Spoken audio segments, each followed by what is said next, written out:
সম্মানিত ভিউয়ার্স, কেমন আছেন সবাই? আশা করি আল্লাহর রহমতে ভালো আছেন, সুস্থ আছেন। আপনাদের সাথে আমি রয়েছি মোহাম্মদ রাশেদ মোশাররফ, শিক্ষক নিবন্ধনধারী, কারিগরি শিক্ষা ও trade instructor, Itna Nurpur DD Madrasa, Itna, Kishoreganj. সম্মানিত ভিউয়ার্স, আপনারা দেখছেন রাশেদ এডুকেশন টিভি। আপনাদের সাথে আমি রাশেদ মোশাররফ, আমার নিজ জেলা জামালপুর ও নিজ উপজেলা সরিষাবাড়ি উপজেলা। তো সম্মানিত ভিউয়ার্স, আজকের আলোচ্য বিষয় আপনাদের পাঠানো সেরা 23টি প্রশ্ন ও তার উত্তর, অর্থাৎ পঞ্চম গণবিজ্ঞপ্তি সম্বন্ধে আপনাদের পাঠানো 23টি প্রশ্ন ও তার উত্তর দেব ইনশাআল্লাহ।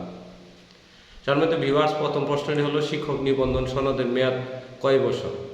শিক্ষক নিবন্ধন সনদের মেয়াদ বর্তমান সময় পর্যন্ত 3 বছর।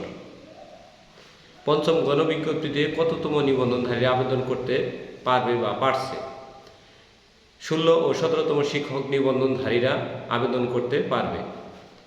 পঞ্চম গণবিজ্ঞপ্তিতে বয়সের ছাড় কেমন দিল? পঞ্চম গণবিজ্ঞপ্তিতে যাদের বয়স 35 বছর 3 মাস তারাই শুধুমাত্র পঞ্চম গণবিজ্ঞপ্তিতে আবেদন করতে পারবে, অর্থাৎ বয়সের ছাড় দেওয়া হয়েছে 90 দিন বা 3 মাস। পঞ্চম গণবিজ্ঞপ্তি কয় ধাপে সুপারিশ করবে?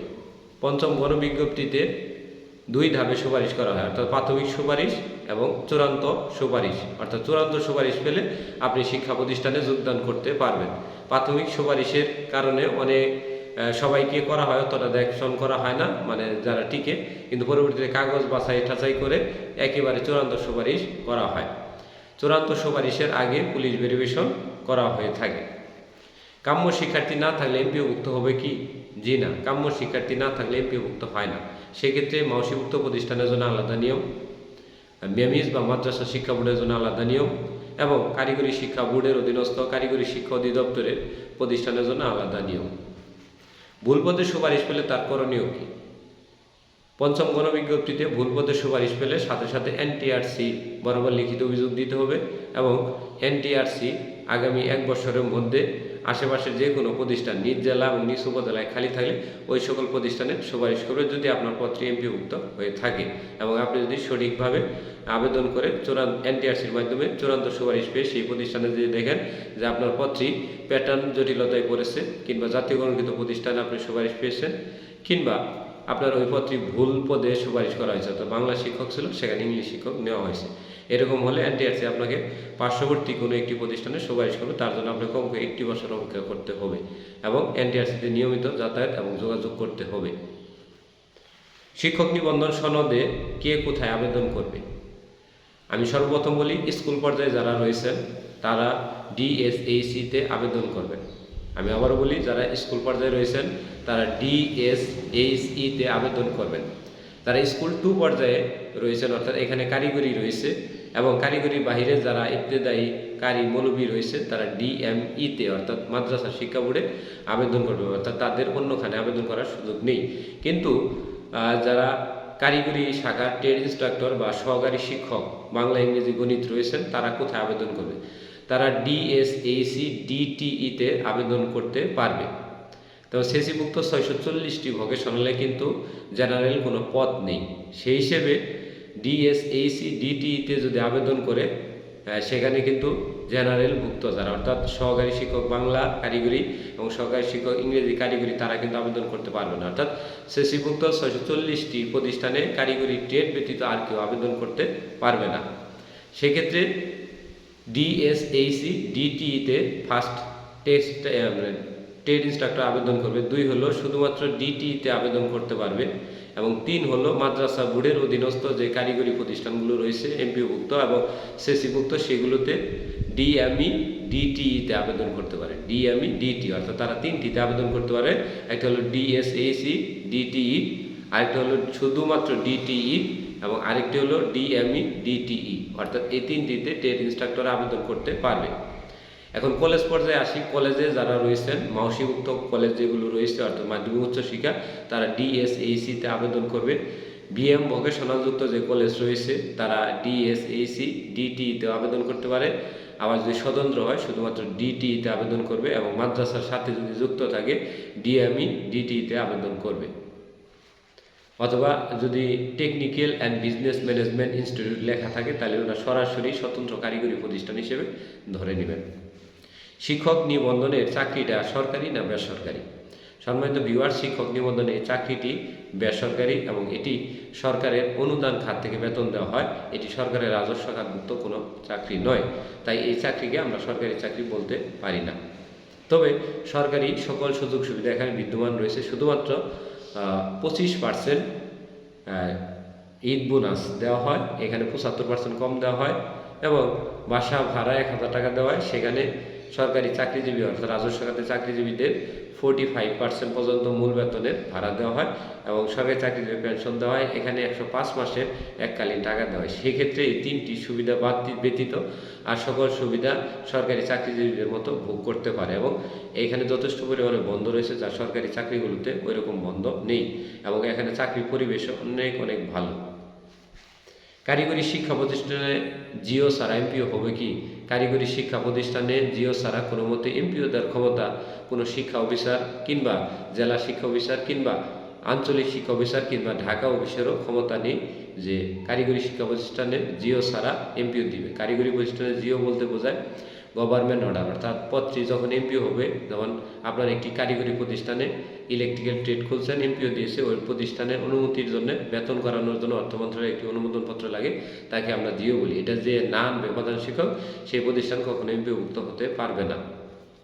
মাউসিতে আবেদনের সময় কি কি বিষয় জানতে হবে? মাউসিতে আবেদনের সময় আপনাকে গত 3 বছরের রেজাল্ট জানতে হবে, অর্থাৎ গত 3 বছরে কি পরিমাণ স্টুডেন্ট ভর্তি হলো এবং তার 30% স্টুডেন্ট যেন পাস করে এবং এই কাম্য শিক্ষার্থী সংখ্যাটা যেন থাকে, অর্থাৎ 30 থেকে 35% স্টুডেন্ট যেন ভর্তি থাকে এবং তার থেকে যেন 10 থেকে 15 জন স্টুডেন্ট যেন পাস থাকে, অর্থাৎ শতকরা যেন 40% স্টুডেন্ট পাস থাকে। তাহলে আপনার মাউসিভুক্ত প্রতিষ্ঠানে আবেদন করতে পারবেন।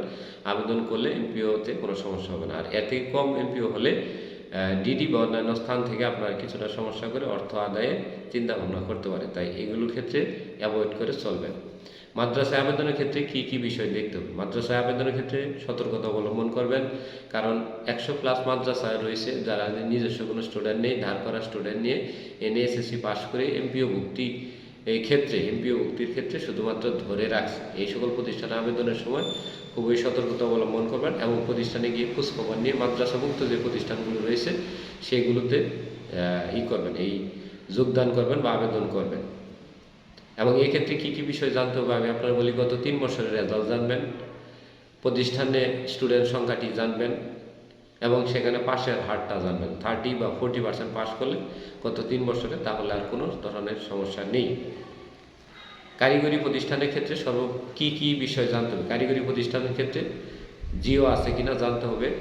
সর্বনিম্ন প্রতি ট্রেডে 15 জন ভর্তি আছে কিনা এটা দেখতে হবে। গত 3 বছরে 15 জন করে ভর্তি হলে 3 × 45 এবং শতকরা 40% পাস আছে কিনা। যদি এই শর্ত মানে, তাহলে কারিগরি প্রতিষ্ঠানে যুক্ত হলে আপনি এমপিও পাবেন, আদারওয়াইজ আপনাকে এমপিও দেওয়ার ক্ষমতা কারণ নেই। প্রতিষ্ঠান প্রদানের ফোন নম্বর বাহির করবো কেমনি? অর্থাৎ পঞ্চম গণবিজ্ঞপ্তিতে আবেদন করব যে 40টি প্রতিষ্ঠান, সেই প্রতিষ্ঠান প্রদানের ফোন নম্বর বাহির করবো কেমনি? দেখেন, প্রত্যেকটি প্রতিষ্ঠানে EIN নম্বর আছে, অর্থাৎ যেমন আমার একটা ভোটার আইডি কার্ড রয়েছে, এটা আমার রেজিস্ট্রেশন নম্বর রয়েছে, এরকম প্রত্যেকটি প্রতিষ্ঠানে একটি রেজিস্ট্রেশন বা EIN নম্বর রয়েছে। এই নম্বরের আগে 01309 যদি যুক্ত করে ফোন দেন, তাহলে প্রতিষ্ঠান প্রদানের ফোন নম্বরে যাবে এবং 80% প্রতিষ্ঠান প্রদানের ফোন নম্বর এখনও সচল রয়েছে। তাই অবশ্যই যদি ওই সকল প্রতিষ্ঠানে নাও যেতে পারেন, তারপরেও প্রতিষ্ঠান প্রদানকে ফোন করে বিষয়টি জেনে তারপরে আবেদন করুন।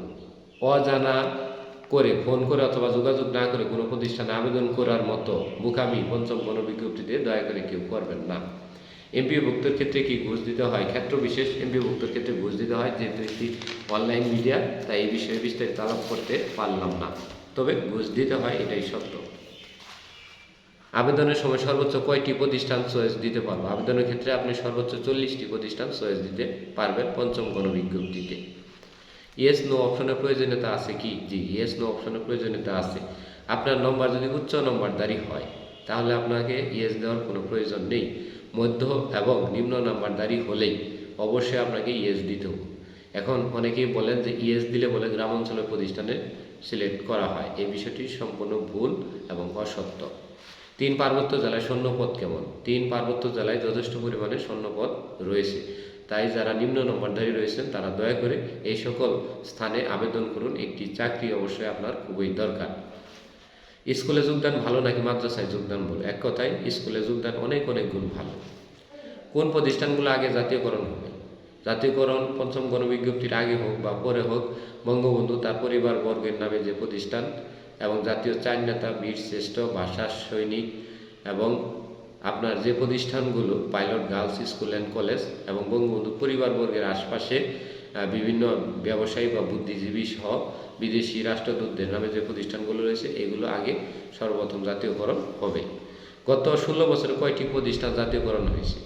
মাওসীভুক্ত যে প্রতিষ্ঠানগুলো রয়েছে অর্থাৎ জেনারেল স্কুল এবং কলেজ, এইগুলো জাতীয়করণ হয়েছে গত 16 বছরে 700+, এবং এই গত 16 বছরে 41টি কারিগরি প্রতিষ্ঠান জাতীয়করণ হয়েছে এবং এই 16 বছরে একটি মাদ্রাসাও জাতীয়করণ হয়নি। তাহলে তো আপনারা বুঝলেন যে মাওসীভুক্ত প্রতিষ্ঠান জাতীয়করণ হয়েছে 700+ এবং কারিগরি প্রতিষ্ঠান জাতীয়করণ হয়েছে 41টি এবং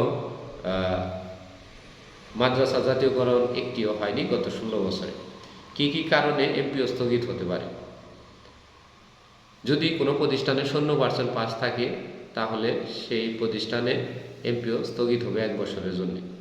কোনো প্রতিষ্ঠানে যদি 1 জন বা 2 জন বা 3 জন 5 জন অর্থাৎ 15 জনের বেশি যদি টানা 3 বছর যদি ভর্তি করায় বা ভর্তি সংখ্যাটা থাকে তাহলে এই সকল প্রতিষ্ঠান 3 বছর পরে এমপিও স্থগিত করবে। পুনরায় যদি আরও 1 বছর ওনারা দিতে পারে, 15 জনের বেশি ভর্তি করাতে পারে, তাহলে তাকে পুনরায় এমপিও দিবে। আবেদনের সময় শিক্ষক নিবন্ধন সনদ সম্বন্ধে বলেন। শিক্ষক নিবন্ধন সনদটি অবশ্যই ভালো করে সর্বপ্রথম পড়ে নেবেন এবং সেখানে যদি কারিগরি লেখা থাকে তাহলে আপনি এসএসসি ভোকেশনাল, দাখিল ভোকেশনাল, স্বতন্ত্র ভোকেশনাল এবং বিজনেস ম্যানেজমেন্ট ইনস্টিটিউটগুলোতে অর্থাৎ কারিগরি প্রতিষ্ঠানে আবেদন করতে পারবেন, কারিগরি বাইরে আবেদন করতে পারবেন না। যদি মাত্র সেকেন্ডারি অ্যান্ড হায়ার সেকেন্ডারি লেখা থাকে তাহলে আপনি স্কুল এবং কলেজে আবেদন করতে পারবেন। সহকারী শিক্ষক হলে স্কুল এবং প্রভাষক হলে কলেজ পারবেন। যদি শুধু মাদ্রাসা লেখা থাকে তাহলে যদি সহকারী শিক্ষক হন তাহলে দাখিল স্তর পর্যন্ত পারবেন এবং প্রভাষক হলে আলিম বা কামিল স্তর পর্যন্ত ক্ষেত্রবিশেষ পারবেন। আর যদি ট্রেড ইনস্ট্রাক্টর লেখা থাকে তাহলে এসএসসি ভোকেশনাল, দাখিল ভোকেশনাল কিংবা সিএসসি ভোকেশনাল প্রতিষ্ঠানগুলোতে আপনি আবেদন করতে পারবেন। অনলাইন আবেদন সম্পর্কে কিছু বলুন। অনলাইন আবেদনের সর্বপ্রথম বিষয়টি হলো যখনই আপনি আবেদন করবেন সেই আবেদনের শিক্ষক নিবন্ধন সনদের যে সার্টিফিকেটে নিজের নাম, বাবার নাম, পিতার নাম, এনআইডি নম্বর সহ যা কিছু রয়েছে ওইখানে ঠিক হুবহু ওই তথ্যগুলোই পঞ্চম গণবিজ্ঞপ্তিতে অনলাইন আবেদনের সময় ব্যবহার করবেন। এর বাহিরে কেউ যদি তথ্য ব্যবহার করেন তাহলে সেই আবেদন বাতিল বলে গণ্য হবে কিংবা আপনার অনাকাঙ্ক্ষিত কোনো কিছু ঘটতে পারে। এখন প্রশ্ন আসতে পারে যে সেখানে আমার বাবার নাম ভুল রয়েছে, যদি ভুলও থাকে তবু ওই ভুল নম্বরেই আপনাকে আবেদন করতে হবে এবং পরবর্তীতে আপনি শিক্ষক নিবন্ধন সনদ সংশোধন করতে পারবেন। ভোটার আইডি কার্ডের সমস্যা নিয়ে কিছু বলুন। এই ভোটার আইডি কার্ডের সমস্যা নিয়ে ছোট করে কিছু বলার মতো নেই, ছোট করে বলতে গেলে অনেক সময় লাগবে। তো ভোটার আইডি কার্ড নিয়ে আরেকটি সমস্যা বিষয়ে কথা বলবো আরেকটি এপিসোডে। ইন্ডেক্সধারীদের আবেদন সম্পর্কে কিছু। ইন্ডেক্সধারীরা যদি আবেদন করে তার যে প্রতিষ্ঠানে আবেদন করবে সেই আবেদন বাতিল হবে এবং পূর্বের প্রতিষ্ঠানে তার বিরুদ্ধে বিভাগীয় ব্যবস্থা নেওয়া হবে এবং এই পঞ্চম গণবিজ্ঞপ্তিতে কোনো ইন্ডেক্সধারী আবেদন না করার জন্য আমার পক্ষ থেকে বিশেষ অনুরোধ রইল। গণবিজ্ঞপ্তির কিছু নিয়মকানুন সম্বন্ধে বলুন। গণবিজ্ঞপ্তির নিয়মকানুন সম্বন্ধে আমাদের অনেকগুলো ভিডিও দেওয়া রয়েছে, দয়া করে এই ভিডিওগুলো দেখে নেবেন। তো একটি নিয়ম আমি আপনাদের বলে দিই যে যারা ইন্ডেক্স প্রাপ্ত রয়েছেন তারা যদি সহকারী শিক্ষক হন তাহলে তারা কলেজের প্রভাষক পর্যায়ে যদি 17তম শিক্ষক নিবন্ধন সনদ অর্জন করেন তাহলে তারা পরীক্ষা দিতে পঞ্চম গণবিজ্ঞপ্তিতে আবেদন করতে পারবেন। সমপদে তারা আবেদন করার সুযোগ পাবেন না এবং গণবিজ্ঞপ্তিতে যে ইমেইল নম্বরটা এটি আপনার পার্সোনাল ইমেইল বা জিমেইল নম্বরটা ব্যবহার করবেন। তারপরে কি করবেন, ফোন নম্বরটি সচল একটি ফোন নম্বর দেবেন যেটি 72 ঘন্টার মধ্যে একবার হলেও আপনার ফোনটি খোলা থাকে, এরকম একটি নম্বর দেবেন এবং চূড়ান্ত গণবিজ্ঞপ্তি পর্যন্ত এই নম্বরটি সচল রাখবেন। এই হলো আপাতত আমাদের এই আজকের প্রায় 24টি প্রশ্নের সহজ উত্তর। সম্মানিত ভিউয়ার্স, আশা করি যারা এই প্রথম থেকে শেষ পর্যন্ত এই ভিডিওটি দেখবেন অনেক প্রশ্নের উত্তর আপনার এর মধ্যে পাবেন। তারপরেও যদি আপনাদের কোনো সমস্যা থাকে তাহলে অবশ্যই কমেন্ট করবেন। আমাদের ফোন সেবা দয়া করে বন্ধ রয়েছে কারণ আমি বর্তমানে খুবই অসুস্থ এবং আমি কথা বলতে পারছি না, যতটুকু বলতে পারছি মানে এটা আমি আপনার কি বলবো, নাক মুখ চোখ সব বন্ধ হয়ে রয়েছে। ওষুধের বিক্রিয়ায় আমি বর্তমানে এক ধরনের অসুস্থতায় ভুগতে হচ্ছে। সবাই আমার জন্য দোয়া করবেন, সবার জন্য শুভকামনা রইল, এবং কি এমপিভুক্ত শিক্ষা ব্যবস্থায় সবার জন্য দোয়া ও শুভকামনা রইল। ধন্যবাদ সবাইকে।